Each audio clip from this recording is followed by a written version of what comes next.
نحمده ونصلي على رسوله الكريم أما بعد فأعوذ بالله من الشيطان الرجيم بسم الله الرحمن الرحيم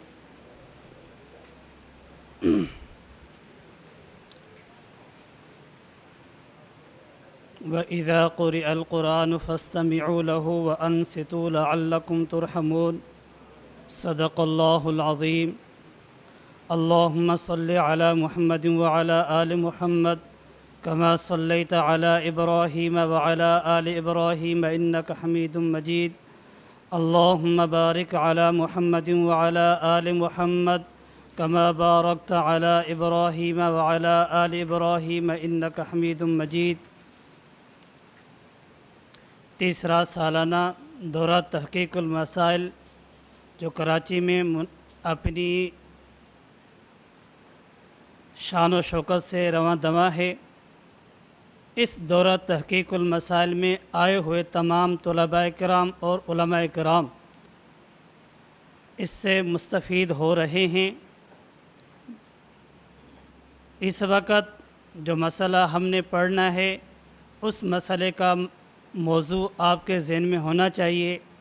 اکثر ہم لوگ کبھی کبھی کہیں سے بات کرنی پڑ جاتی ہے تو ہمیں اپنا موضوع کبھی بھول جاتے ہیں یا یاد نہیں ہوتا، تو اگر اپنا موضوع صحیح طریقے سے یاد ہوگا تو ہم بات کرنے میں ہمیں آسانی ہوتی ہے۔ ہمارا مسئلہ ہے کہ امام کے پیچھے قرات نہیں کرنی چاہیے، ترک قرات خلف الامام، کہ امام کے پیچھے قرات نہیں کرنی چاہیے۔ اور کچھ لوگ اس موضوع کو یوں نہیں لگاتے بلکہ اس کو کچھ اور کلر دے دیتے ہیں۔ وہ کہتے ہیں امام کے پیچھے فاتحہ پڑھنی چاہیے۔ اب ایک موضوع ان کا ہے، ایک موضوع ہمارا ہے۔ انہوں نے موضوع کا نام رکھا ہے کہ امام کے پیچھے فاتحہ پڑھنی چاہیے، اور ہم نے کہا کہ یہ موضوع جو آپ نے کہا ہے کہ امام کے پیچھے سورۃ فاتحہ پڑھنی چاہیے، فاتحہ خلف الامام کا مسئلہ، یہ مسئلہ، اور جو ہم نے کہا کہ ہمارا مسئلہ یہ ہے ترک قرات خلف الامام۔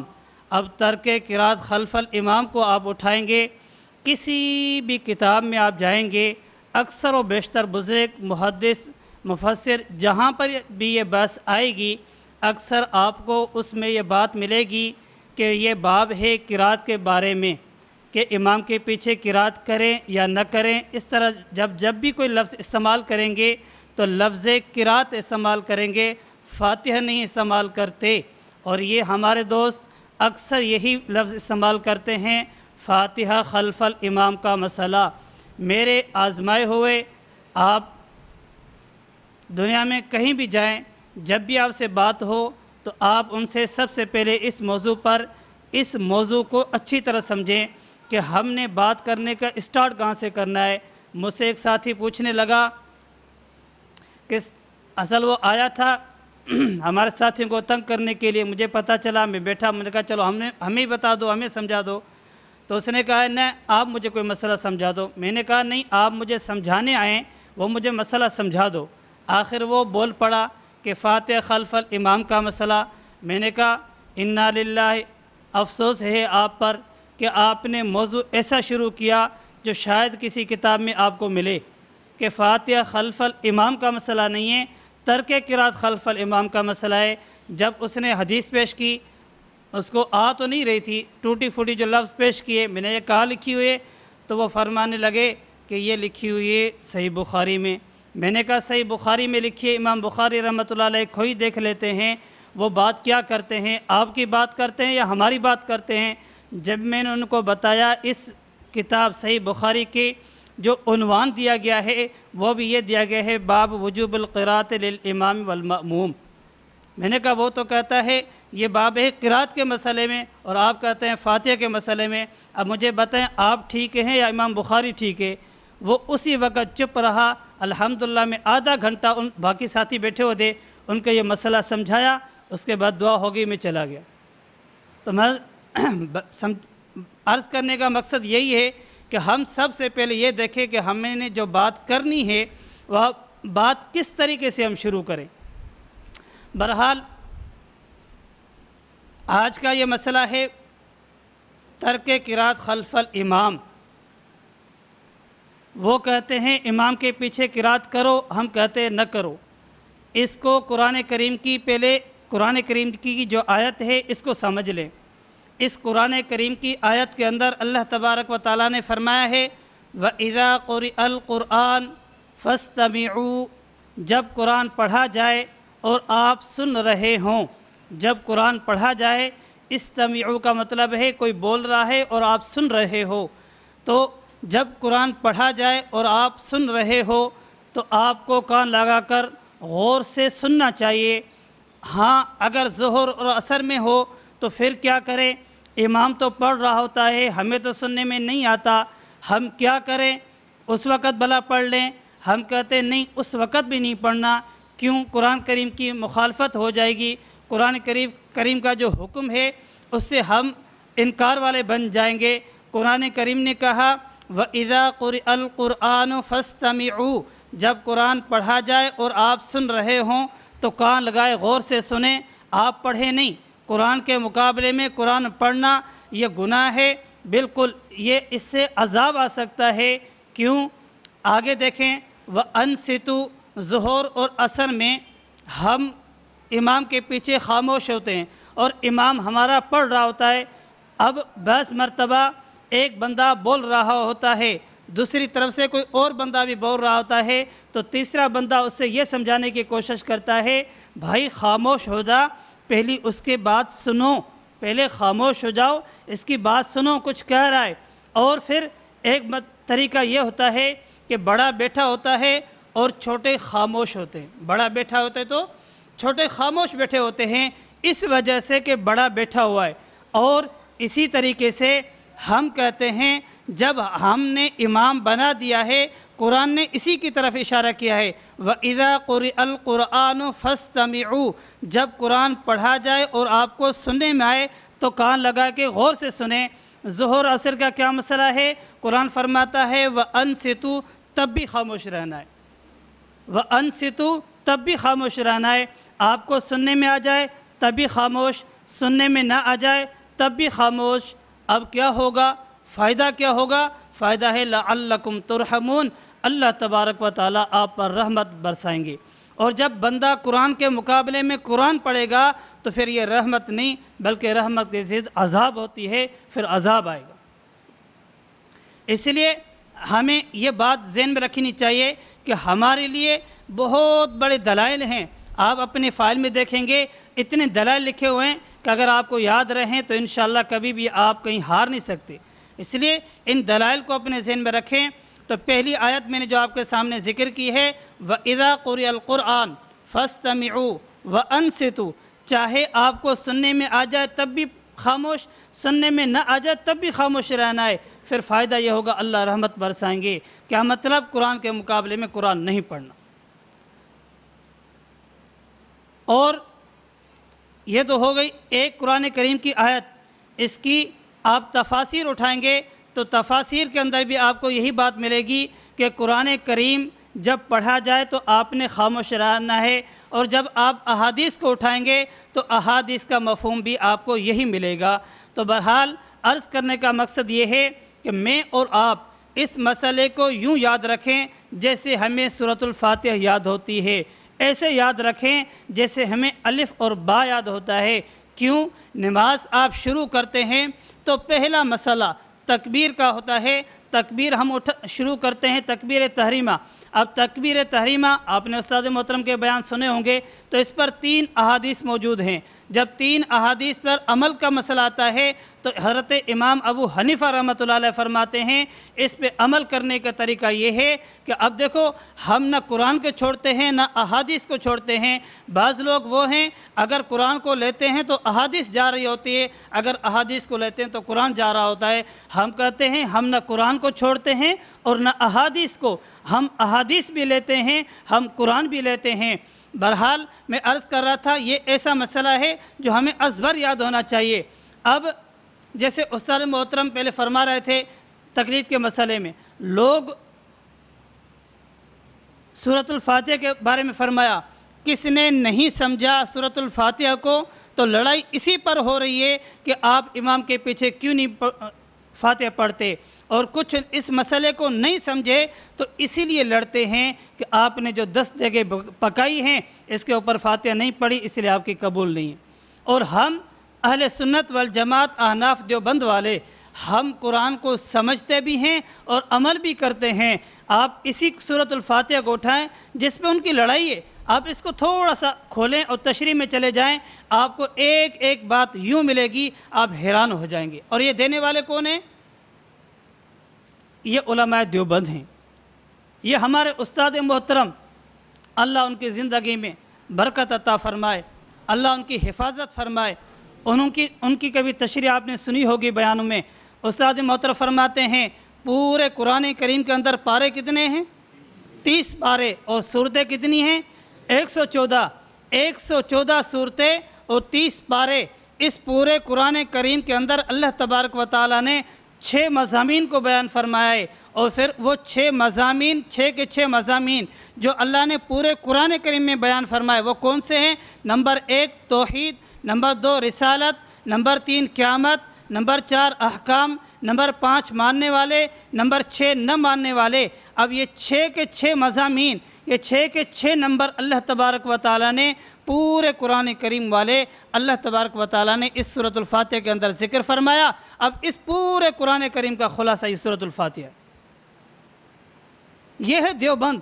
ہم کہتے ہیں دیوبند والوں سے سمجھو گے تو کبھی الجھو گے نہیں، کسی سے کبھی کہیں رکو گے نہیں۔ انشاءاللہ جس نے دیوبند کو گلے لگایا ہے وہ دنیا میں بھی چمک گیا ہے، آخرت میں بھی انشاءاللہ چمک جائے گا۔ کیوں؟ آپ نے سنا ہے، صرف مفہوم عرض کر رہا ہوں کہ قیامت کے دن بلایا جائے گا اپنے بڑے کے ساتھ، اپنے مقتدیٰ کے ساتھ۔ جب ہمیں بلاوا ہوگا ہم اپنے بڑوں کے ساتھ ہوں گے، اپنے اکابر کے ساتھ ہوں گے، اور جب ان کو بلایا جائے گا وہ کن کے ساتھ ہوں گے؟ آپ ان کے بیانات میں سنا ہوگا، جب ان سے کوئی مسئلہ پوچھا جاتا ہے کہتے ہیں نہیں وہ ہم کو ان کے مقلد تھوڑی ہیں، بھائی آپ کے فلاں جو لکھا ہے، نہیں وہ جو فلاں نے لکھا ہے ہم کو اس کے مقلد نہیں ہے۔ بھائی جب تم مقلد نہیں ہے تو پھر قیامت دن اٹھو گے کس کے ساتھ؟ اب یہی مسئلہ ہم کہتے ہیں امام کے پیچھے قرات نہیں کرنی، اور ہمارے یہاں حکم کیا ہے؟ امام کے پیچھے سورۃ الفاتحہ اور اگلی سورت یہ دونوں پڑھنا مکروہ تحریمی ہے۔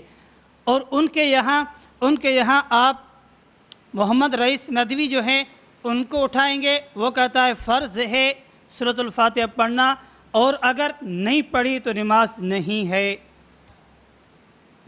اب حکم سنیں، پھر ان کے دلائل بھی دیکھ لینا۔ حکم کیا لگایا کہ یہ سورۃ الفاتحہ پڑھنا یہ فرض ہے، جو نہیں پڑھتا اس کی نماز نہیں۔